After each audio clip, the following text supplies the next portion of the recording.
Preparations for Operation Overlord, the invasion of Normandy in the summer of 1944, started 2 years earlier with the buildup of U.S. troops and supplies in the United Kingdom.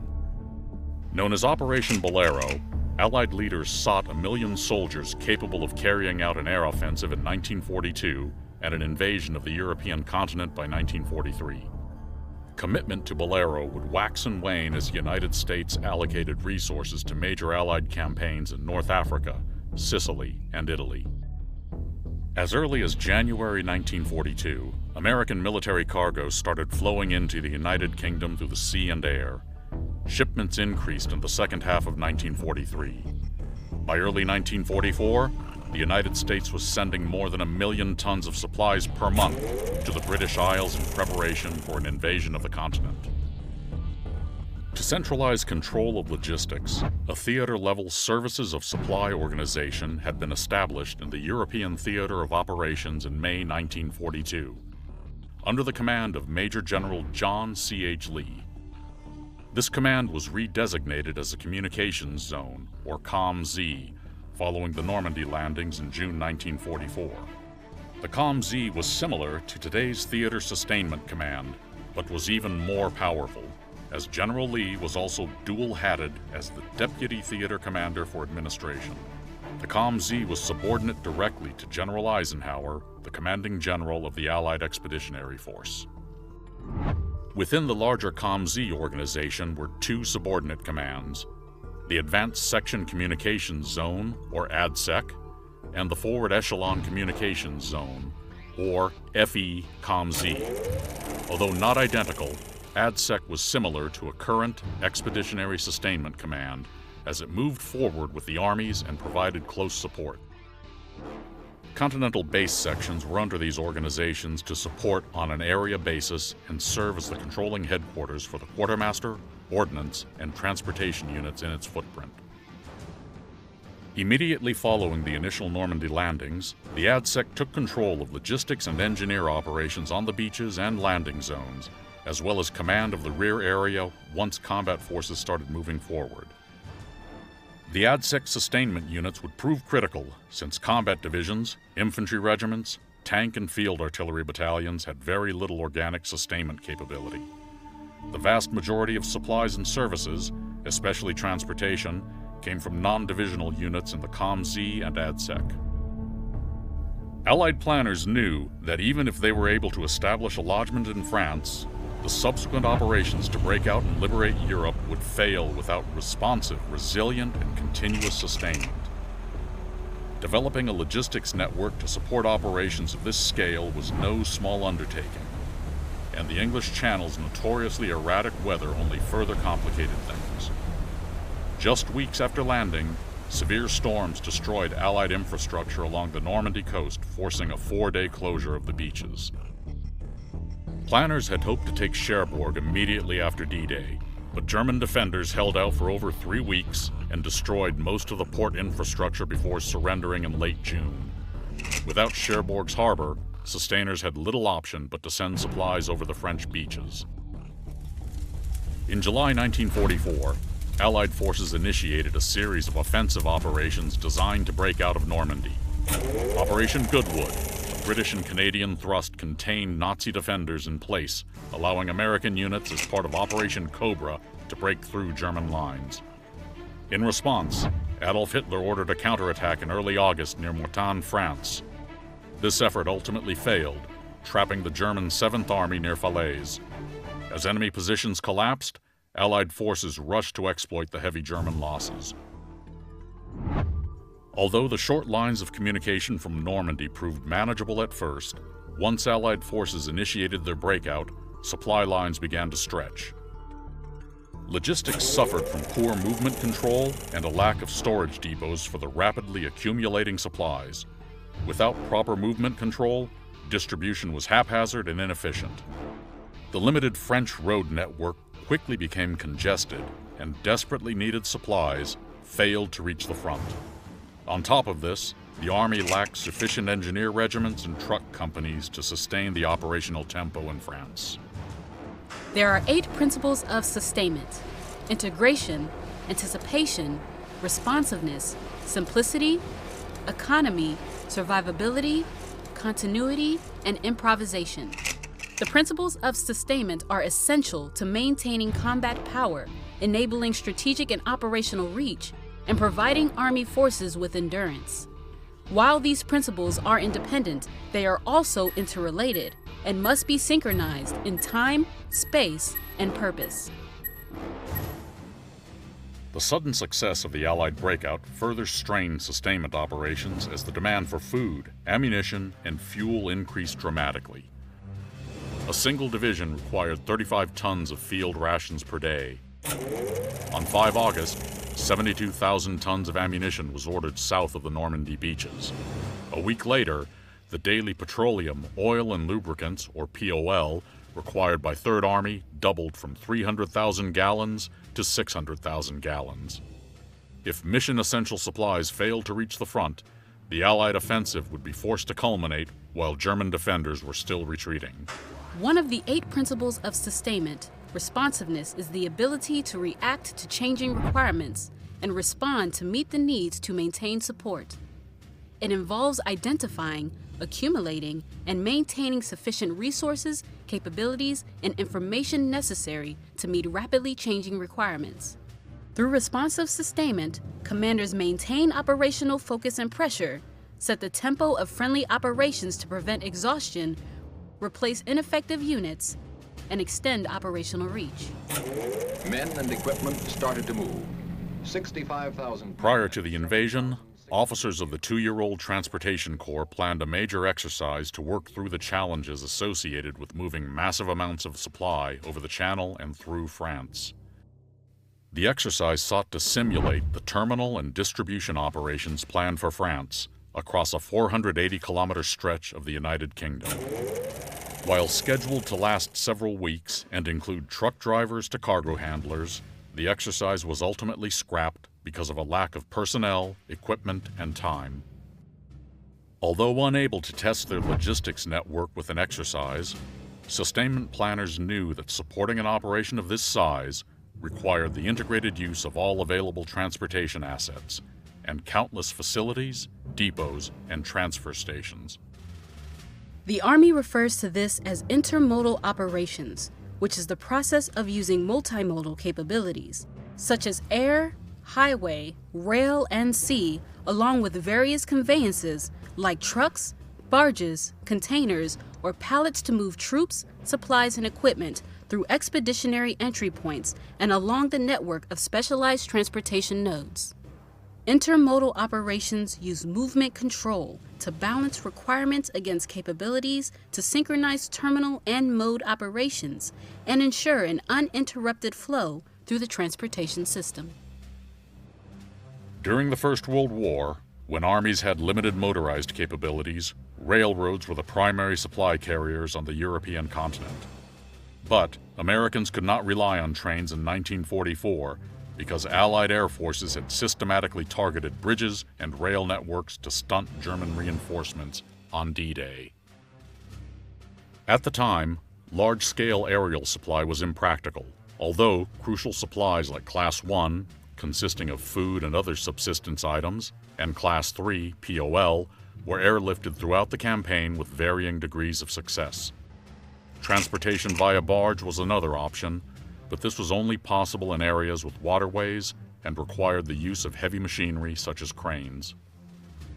Preparing for a wide offensive, both the U.S. First Army and Third Army sought depots in the La Loupe area. In late August, the COMZ G4 requested 100,000 tons of supplies be transported to the Chartres, La Loupe, Dreux Triangle by 1 September. There was optimism that a rail line from Laval to Paris could be repaired and used for this massive undertaking. However, understaffed engineer units had not been given enough time to restore the track, so trains were only capable of hauling 18,000 to 25,000 tons under that timeline. This required logistics planners to find another way to move the remaining 75,000 to 82,000 tons of equipment and supplies. With limited time and options, planners turned to motor transportation. Lieutenant Colonel Loren Ayers, Chief of the Motor Transportation Service, Headquarters COMZ, established what would become known as the Red Ball Express. The vehicles for the operation were from the Motor Transport Brigade. The motor transport service was organized with approximately 14 vehicles per platoon, and a company was comprised of 40 vehicles. Red Ball was task organized with 108 companies from the Normandy Base Section and the Advanced Section. Operations commenced on 25 August 1944. Although labeled sections at the time, the sustainment plan used zones to exercise movement control over convoys that spanned several echelons and crossed numerous unit boundaries. As such, the Red Ball planners executed interzonal operations, which occur outside of a specific transportation organization's boundaries and operate under the area control of multiple headquarters. Interzonal operations allow convoys to execute lengthy and uninterrupted movements as they cross zonal boundaries and transition between movement control teams on an area support basis. Conversely, intrazonal operations occur within a specific transportation organization's area of operations. The name Red Ball Express originated from a railroad term meaning express freight. Cargo, vehicles, and road signs would all be marked with this symbol. Since D-Day, logistics units had been plagued by a shortage of soldiers because the deployment of combat troops continued to take precedence over service troops. Desperate for 2 soldier driving teams, the Army sought volunteers from combat and non-combat units already on French soil. Cooks and infantry alike answered the call. Others were ordered into service. Experience behind the wheel was preferred, but not essential. After we had been bivouacked in the hedgerows of Normandy, trying to buy calvados from any passing Frenchman, sleeping and standing guard in the rain for 2 or 3 weeks, the call came down for truck drivers. Most of the drivers attached to the unit were required to volunteer, but for the rest of us, it was anyone who thought he could drive. Most of the men knew enough not to volunteer for anything at all, but this seemed like a great chance to see the countryside and get the hell away from the unit, and especially the first sergeant. On paper and in practice, the Army was still segregated. Early in the war, black soldiers were often relegated to non-combat units regardless of their desire to serve at the front. This practice changed over time as the Army needed to meet the heavy demands of a truly global war. The 761st Tank Battalion and 332nd Fighter Group became decorated combat units.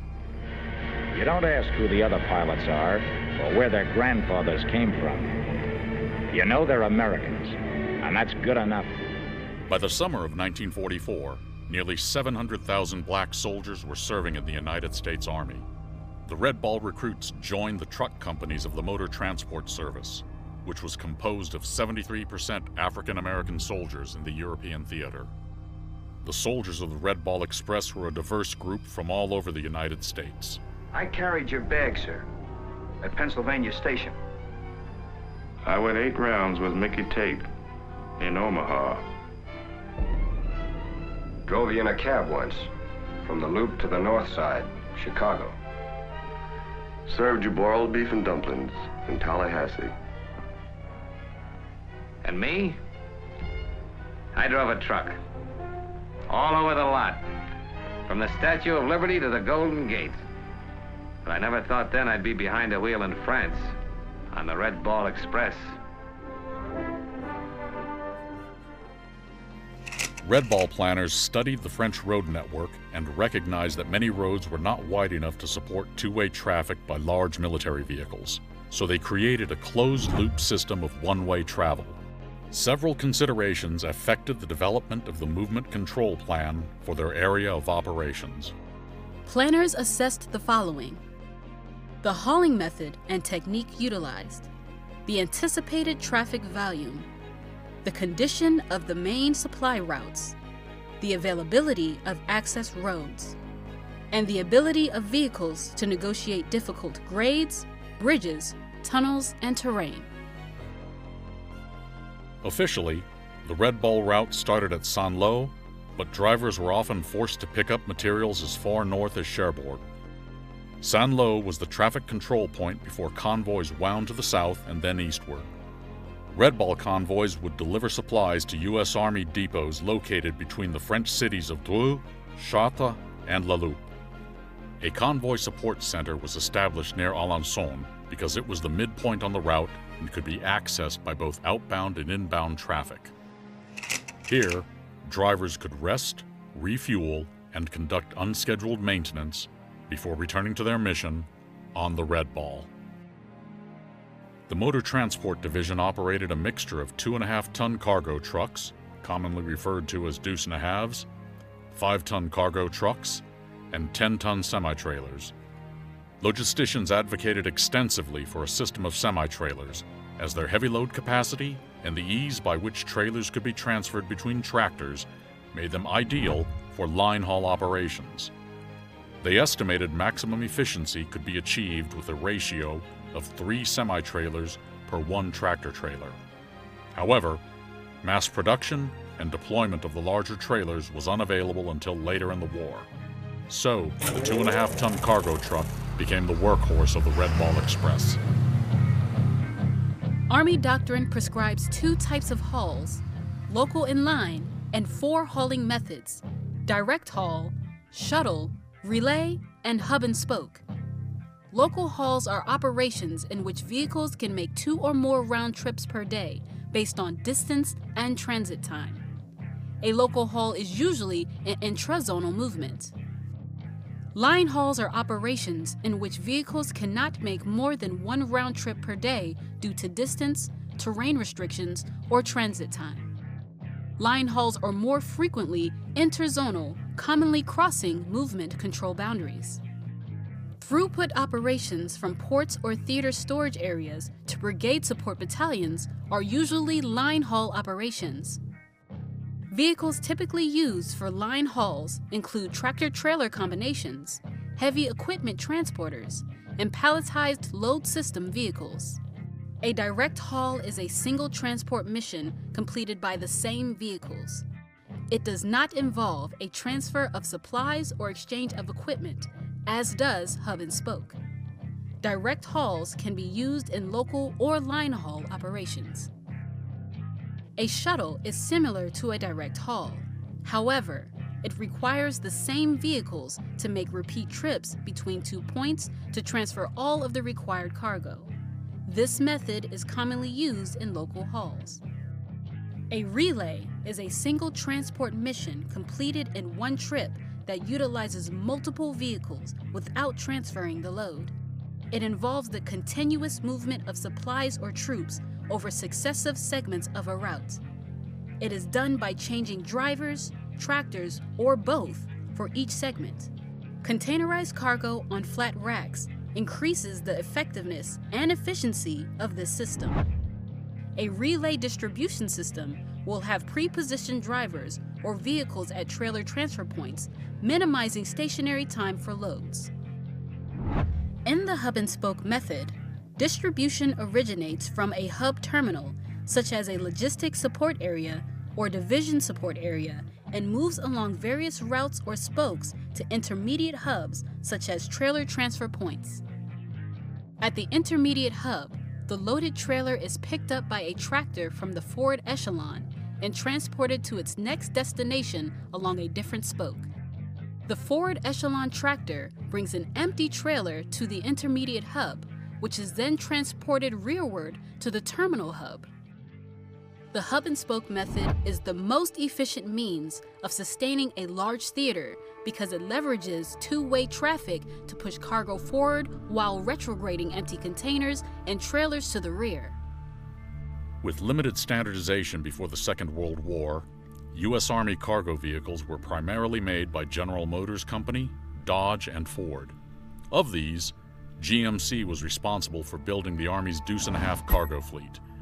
In France 1944, the 6x6 long-wheelbase CCKW 353 was common. Other body types in the European theater of operation included different versions of the AFK WX 353, described as COE, or cab over engine. COEs could handle specialized bulky pieces of equipment such as Bailey bridges or POL pipeline. Designed for amphibious combat, The WWII Duck was a watertight cargo vehicle known for its ability to easily transition between land and water. The Red Ball route was a one-way highway that was open only to its drivers. All vehicles on the route had to be clearly marked with red ball discs on the front and rear. For efficiency, convoys were organized with a minimum of 20 vehicles and separated at 55-meter intervals unless operating in congested areas. The speed limit was set at 25 miles per hour. Convoys were organized into three parts: a head, a main body, and a trail. Convoy commanders on the Red Ball were officers and generally positioned in the trail, while a non-commissioned officer would lead the convoy from the head. The head is the first vehicle of each column, serial, and march unit. The head is responsible for setting the pace and ensuring the convoy adheres to the scheduled itinerary. The officer or NCO at the head ensures the column follows the assigned route and reports the convoy's arrival at checkpoints along the route. With the head performing these duties, the convoy commander has the flexibility to move up and down the column, enforcing march discipline. The main body follows immediately after the head and consists of the majority of vehicles within the convoy. The trail is the last sector of each march column, serial, and march unit. The trail is responsible for recovery, maintenance, and medical support. The trail officer or NCO assists the convoy commander in maintaining march discipline and may also report clear times at checkpoints. The trail is usually provided a dedicated security element for repairs or recovery that require it to be left behind from the main body. Aside from switching drive teams, convoys on the Red Ball Express were not permitted to stop except for a 10-minute break that occurred 10 minutes before the hour. Driving teams were expected to be back on the road at the hour mark. After 6 hours of consecutive driving, soldiers were authorized a 30-minute break for chow, but these stops were not to occur in urban areas. In later operations, some Red Ball drivers would rest in the former office of Heinrich Himmler, head of the SS and Nazi Germany's second most powerful man. To meet the massive supply demands, operations were to run around the clock. At night, low-beam headlights were permitted west of the light line, but not allowed near combat zones. Organizing and synchronizing a mission as complex as the Red Ball Express was heavily dependent on maps, an item in short supply in France. This forced sustainment planners to improvise by airlifting 200 tons of maps into theater, and later contracting with Parisian printing presses to mass-produce the much-needed 1 to 25,000 scale maps. One of the 8 principles of sustainment, improvisation, is the ability to adapt sustainment operations to unexpected situations or circumstances affecting a mission. It includes creating, arranging, or fabricating resources to meet requirements. It may also involve changing or creating methods that adapt to a changing operational environment. 5 days after Red Ball's inception, 132 companies composed of nearly 6,000 vehicles delivered 12,300 tons of supply in 1 day. This feat represented Red Ball's single-day record for tonnage delivered. In spite of this accomplishment, Red Ball was unable to meet its target of 82,000 tons by 1 September. Its mission was extended after rail operations also failed to deliver its quota.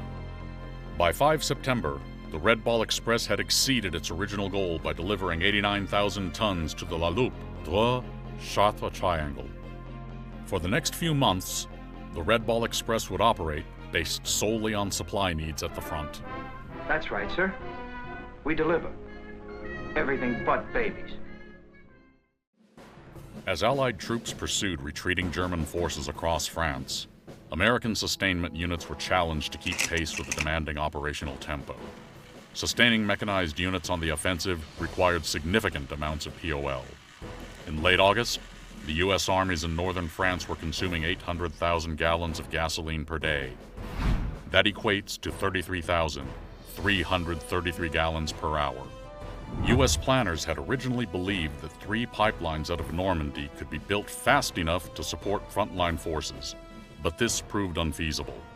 By August, work on the 3 pipeline system was canceled, and service units focused instead on the construction of one primary pipeline. Petroleum supply is planned and executed at the strategic, operational, and tactical levels.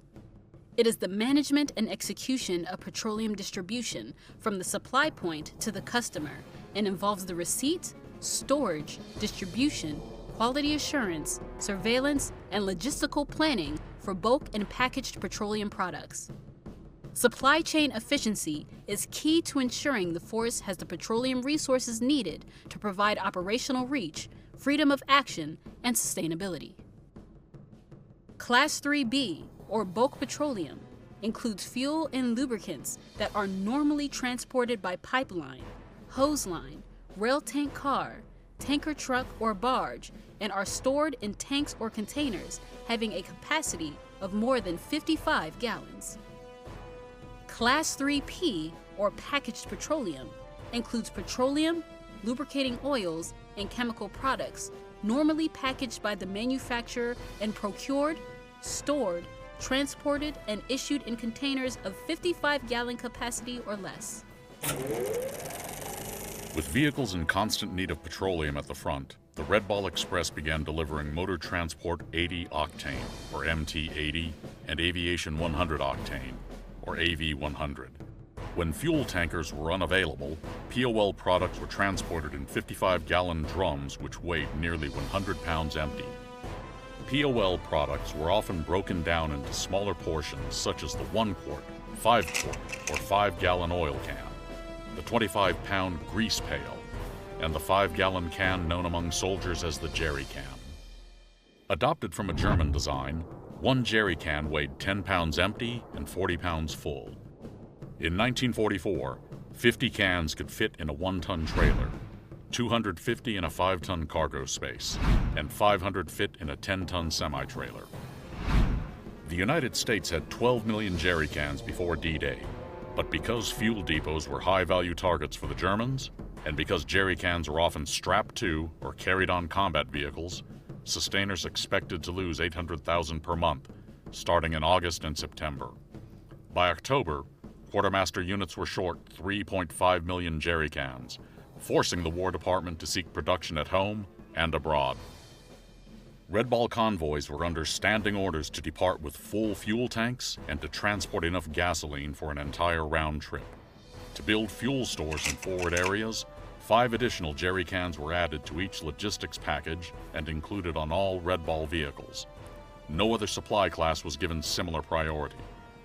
From June to December 1944, the Motor Transport Services hauled 423,000 tons of POL, much of which was stored in 5-gallon jerry cans. Liberated by the Allies in late August, Paris became a hub for Allied sustainment. The French capital was a major logistical burden because its rail yards were wrecked and its population now relied on U.S. supplies. On 10 September 1944, the Red Ball Express altered its supply route, extending its lines east of Paris. The extension was significant, as average round trips soon reached nearly 1,000 kilometers. As the lines of communication stretched, sustainment planners looked for ways to improve efficiency and reduce the burden on both Red Ball vehicles and drivers. Unlike Northwest France, Allied bombers spared the rail network east of Paris, and this enabled the expansion of intermodal operations to include transporting supplies by rail. By late September, sustainers had established terminals and transfer points near Vincennes and Fontenay-sous-Bois. At the transfer points, Red Ball trucks would drop their cargo, and under U.S. military supervision, French workers loaded the supplies onto trains for further movement. These intermediate terminals not only improved efficiency, but significantly extended operational reach. Another of the 8 principles of sustainment, economy, is providing sustainment resources in an efficient manner that enables the commander to employ all assets to the greatest effect possible. Economy may be achieved by contracting for support or using host nation resources in order to reduce or eliminate the use of limited military resources. Supporting the U.S. First Army in the north and Third Army in the south, Red Ball officially extended its route to Hirson and Sompseu. Unofficially, drivers pushed their movements even further east to Verdun and Metz. This lengthened the round trip to over 1,600 kilometers in order to supply Patton's Third Army. The road was guarded all the way, but occasionally we'd hit an ambush or get some fire from the air. Everyone knew Patton was depending on us, so we would speed right through. One day, I got to the end of the run, and there was General Patton and his staff waiting. We used to form what we called a human pipeline to offload the cans of gas right to the waiting tank. This day, Patton himself helped unload my truck. When Patton worked, everybody worked.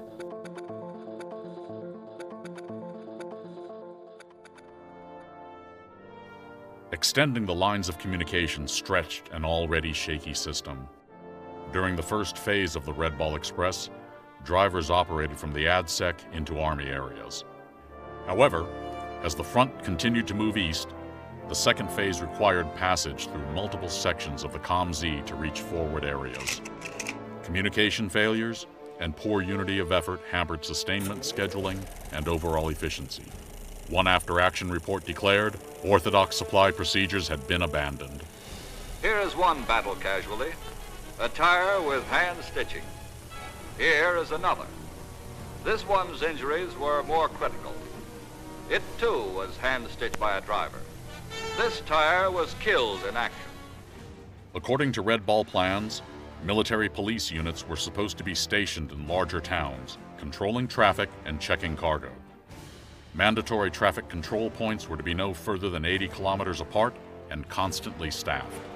MPs were also responsible for ensuring American drivers were adhering to Army protocol, patrolling the Red Ball Highway, and preventing non-authorized vehicles from using the route. Lacking personnel, the military police units were challenged to meet the demands of the expanding Red Ball Express. First Army, Third Army, and the 9th Air Force did not help matters, as all three used the restricted Red Ball routes without requesting permission.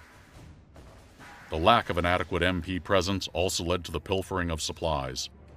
Under constant pressure to deliver, convoy discipline suffered, particularly in regards to speed limits and maintaining intervals. British soldiers joked that when American convoys approached, it was wise not only to get off the road, but climb a tree as well. The Red Ball Express relied on several other enablers in addition to the MPs.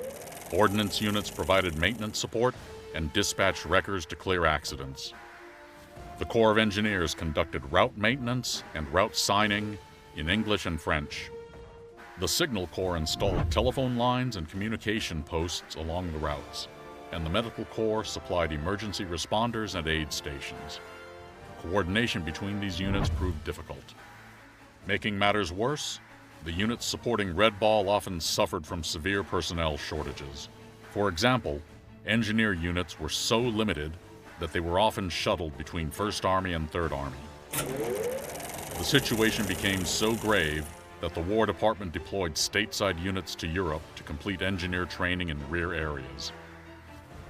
The dearth of engineers slowed construction on France's rail network, which in turn added to the heavy load already being shouldered by the motor transport service.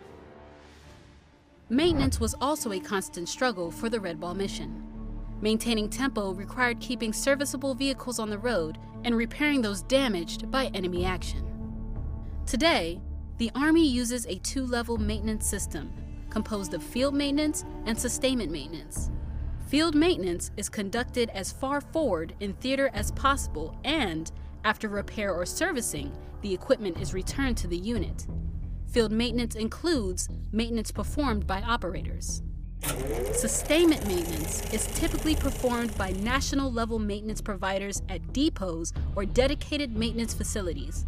Once repaired, the equipment or vehicle is returned to the supply system and is only returned to the owning unit by exception. For several days in September, 27 truck companies, composed of approximately 1,000 vehicles, went without maintenance. On the return route between Chartres and Saint-Lô, no vehicle maintenance support was available at all. The lack of maintenance took a toll on engines and wheels. At one point, American drivers had abandoned 81 loaded vehicles on the side of the road between Vire and Dreux. Ignoring maintenance protocols shortened the lifespan of vehicles, reduced lift capacity, and ultimately threatened future operations. Another challenge for the Red Ball Express was the loading and unloading process.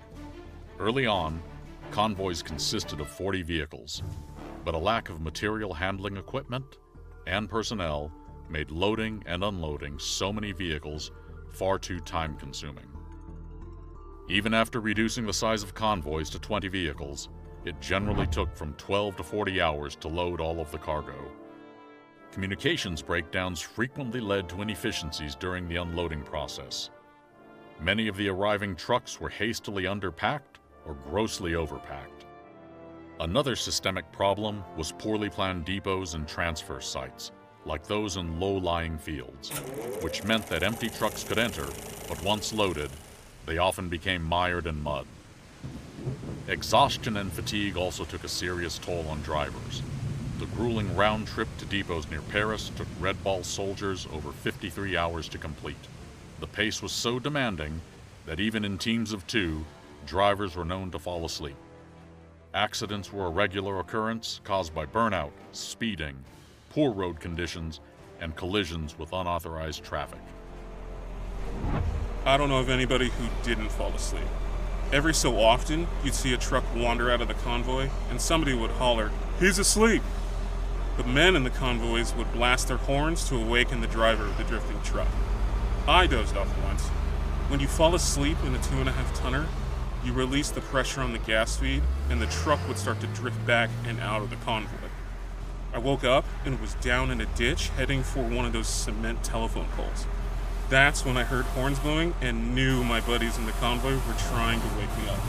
It was hairy at times because you were driving so darn many hours. Although retreating, German ground and air forces remained a threat to convoys. When delivering to the front, Red Ball drivers might encounter resistance from enemy infantry, artillery, and even tanks. Snipers were also a constant concern. Outnumbered Luftwaffe pilots avoided dogfights against Allied squadrons, but targeted supply lines whenever possible. In spite of these internal and external challenges, the Red Ball Express delivered crucial supplies day after day. After conducting major operations for 81 days, the Red Ball Express was discontinued because reports indicated that rail and barge facilities were available east of Paris, and the use of liberated harbors, like Antwerp, could shorten supply lines. From 25 August to 16 November, the soldiers of the Red Ball Express hauled more than 400,000 tons at a rate of over 5,000 tons a day. On most days, 900 vehicles would depart toward combat zones, covering 1.5 million ton miles. By Thanksgiving, the Red Ball Express completed more than 121 million ton miles in only a matter of months. Survivability, one of the 8 principles of sustainment, is the quality or capability of a military force to avoid or withstand hostile actions or adverse environmental conditions while retaining the ability to fulfill their primary mission. This principle was tested during the Army's drive into the German heartland. The Allied offensive against Germany in the fall of 1944 and winter of 1945 was plagued by difficult weather conditions. An uncharacteristically rainy autumn made shallow creeks nearly impassable, while rivers knocked out roadways and bridges. Flooded fields could no longer be used for storage and supply. This muddied an already complex logistical chain. In mid-December, German forces, desperate to stop the Allied offensive, counterattacked in the Ardennes forest. The surprise attack succeeded in catching the Allies off guard and threatened to alter the momentum in Europe. Logistics would play a pivotal role in the ensuing Battle of the Bulge. When trains failed to meet delivery quotas to the French capital, motor transportation was once more deemed a temporary solution. Known as the Little Red Ball, drivers expedited 100 tons a day of medical, signal, chemical, and quartermaster Class II from Normandy to Paris, beginning on 15 December. The increase of tonnage delivered by the Little Red Ball was partially the result of new protocol. Starting in the summer months, U.S. armies had operated with tonnage allocation restrictions. As greater tonnage arrived in theater, the limits on tonnage allotments were eventually removed. This allowed the First and Third Armies to requisition and store an ever-increasing amount of supplies near the front. Although winter clothing and supplies were in theater by the fall, transportation of Class II to the front had been slow in order to accommodate the constant demands for the Big Three, Class I, III, and V. As the rainy autumn turned into a frigid winter, logistical demands increased as the overlooked winter supplies had to be rushed forward.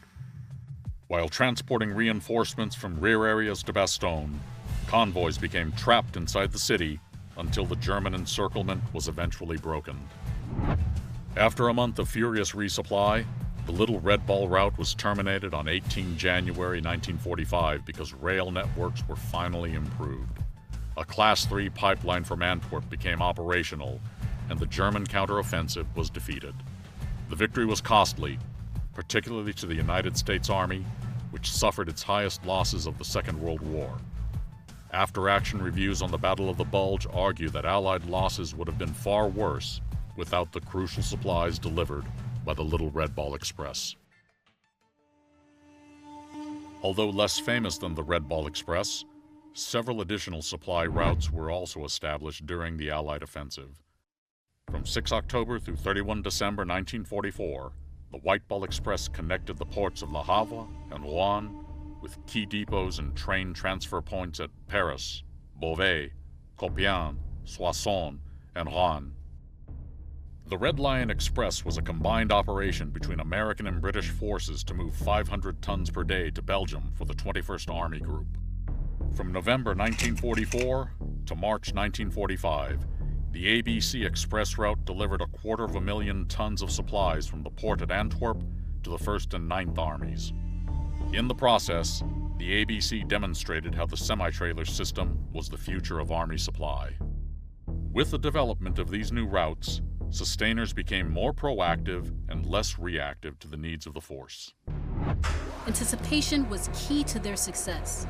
Anticipation is the ability to foresee operational requirements and initiate necessary actions without waiting for higher to issue operations orders or fragmentary orders. Their ability to anticipate the needs of the force was shaped by professional judgment resulting from experience, knowledge, education, intelligence, and intuition. The commanders and staffs understood and visualized future operations, identified the required support, and then acquired the resources and capabilities to best support the operation. Of all the supply lines after the Red Ball, the XYZ Express route was the most transformative because it validated the power of planning, experience, and execution. One of the last hauls of the war, the XYZ route supported the final offensive into Germany. The name XYZ was devised as part of a three-phase system. Plan X required 8,000 tons per day. Plan Y required 10,000 tons per day. Plan Z required 12,000 tons per day. Although trains were alleviating the stress on motorized transport in eastern France, logisticians anticipated rail networks inside the German border would not be serviceable. To overcome this, the Motor Transportation Service provided 4 U.S. armies with either a Provisional Highway Transportation Division or a Quartermaster Group. Although not divisions in the traditional sense, the 6956th, 6957th, and 6958th Highway Transport Divisions Provisional and the 469th Quartermaster Group were task organized to provide the necessary transportation and sustainment to their respective supported armies. These units were assembled, briefed, and supplied to travel 300 kilometers past the Rhine River. Sustainers prepared to haul 24,000 tons each day. Daily tonnage was expected to decrease slightly as units moved deeper into Germany. Unlike the early days of the Red Ball Express, which often shipped petroleum in 2.5-ton trucks, XYZ had tanker companies capable of delivering 4,000 tons of POL per day. Beginning on 25 March 1945, the XYZ established 4 supply routes from Liège, Durand, Luxembourg, and Nancy. By the middle of April, the U.S. 9th, 1st, 3rd, and 7th Armies were being supplied well inside German territory. Benefiting from its 34 companies of 10-ton semi-trailers, The 6957th Highway Transport Division, Provisional, was capable of supplying the Third Army with 10,000 tons of supplies and 1 million gallons of POL per day. The operation was aided by the repair of rail lines west of the Rhine, which alleviated pressure on the convoy system. Equipped with trains, specialized fuel tankers, and motor transportation units, XYZ was an integrated logistical effort that ensured unity of effort. The deliberate coordination and synchronization of sustainment with operations across all levels of war contributed greatly to the ultimate success of the U.S. forces. In earlier missions, sustainers had been forced to rush Class II and Class III to combat zones. During the final offensive, Class I supplies reached critical levels as soldiers shared their rations with freed prisoners of war and displaced persons from liberated concentration camps. In 3 months, the XYZ averaged close to 13,000 tons per day, delivering over 870,000 tons. After victory in Europe, the Motor Transportation Service considered the XYZ Express to be one of the most successful operations of the war. The achievements of the XYZ Express would not have been possible without the experience gained during the Red Ball Express. The Red Ball had been a quick fix for unexpected offensive success. It was executed without trained personnel and without the benefit of a large-scale exercise. Operating on one of the longest routes in the European theater, many of the volunteer drivers had no experience in motor transportation. Because of destroyed infrastructure, railroads were incapable of meeting sustainment needs for much of the offensive across France. This breakdown stretched the convoy system to its limits. Sustainment planners learned from the challenges faced by the Red Ball Express and corrected problem areas before XYZ was initiated. Attaching veteran transportation divisions to each army removed the competition for supplies and simplified command and control. The successes and failures of the Red Ball Express provide important sustainment lessons for supporting large-scale combat operations and overcoming the challenges associated with an immature theater of operations. I moved everything I ever dreamed of. 220,000 gallons of gas in a day, 700,000 different items, 1 million tons of cargo in 3 months. Everything, Mac. Everything the guys in the front lines needed, we moved. The Red Ball Express delivered. I delivered, you delivered.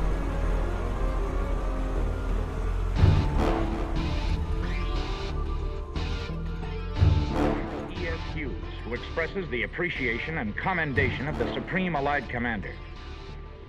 The success of our recent military operations, he says, depended on the Red Ball Highway for the delivery of vital supplies.